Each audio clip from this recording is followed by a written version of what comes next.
Romeo.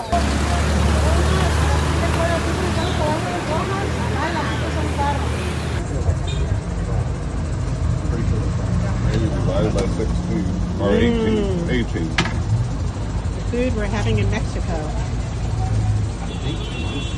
Feria.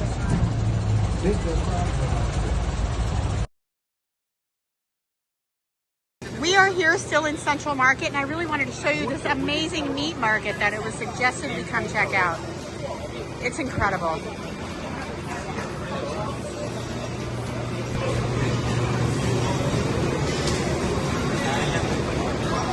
Wow.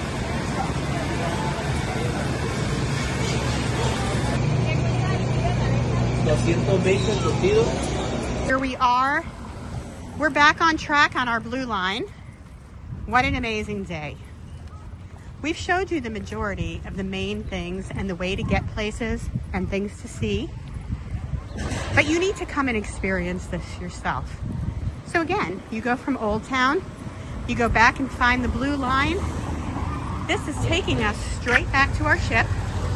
We have had an amazing day. March 26th. Weather is amazing. Beautiful day. So please again, subscribe and follow us. Tomorrow we go to Cabo San Lucas. So we've got all of our ports, and also we'll be reviewing the Koningsdan ship and some of the staterooms. So please again, we hope that you'll follow us. All right guys, thought we were done, but then I come here, and this is right before you get back on your cruise. So we have 3 ships in port right now. We've got a Carnival ship, a Norwegian,